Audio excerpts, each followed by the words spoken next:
geed aa ooyi geed aa ooyey waxaa la yidhi geedow maxaa kaa ooysiiyey waxaas yidhi misaarey ima gooy laheene laakiin gabalkaygaa kugu daaban horta dadka la sheegaayo oo inta laga xusoohaayo oo magacyadooda ama maqluuhayno meeshaan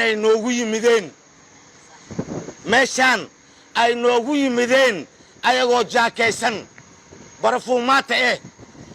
dalkana ka saynin dadkiisana ka saynin wuxuu galo iyo wuxuu gudana ka saynin golaha murtida iyo madadaalada meel ay ku taalina ka saynin albaab laga galo iyo kan loogu soo baxana kale ka saynin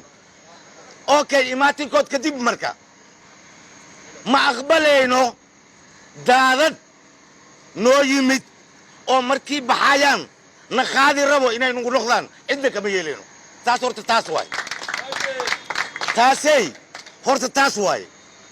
aniga xanxantaan waa maqlaayi golaha murtida waa la ijaari waa maqli waa la gadi waa maqli waa la ijaari rabaa waa maqli waa la gedi rabaa waa maqli dulaaliina ku jiraan waa maqli warqadaa loo saxiixi waa la aqbali waa maqli hal su'aalan weydii marka waxaa idhi masaajidka ma ku jiraa asaaba kowka ayaa layidhi masaajid ma gadmaa innaa lillahi wa innaa ilayhi raajicuun masaajid ma gadmaa qofka oo hadda la rabo laf jaban in loo duugo ama mas aan dilnayn geedka loo saaro khafta la rabo masaajid ma hotel ka dhisay adi ma dumiyey hotel ma ka dhisay jawaabtaada la soo bax haadhe waaba tiri si dadbana u tiribe qofka yidhi intaan iibsahaa meesa masaajidaa ku yaal macal musqulihiis macal khulutaankiis weysaqaadka waa isku iibsay waa dumiyey maano maxaa ka dhisay marka goob dalxiis miya ilaahay khaatimada noo suubiyo iimaankana allah noo sugo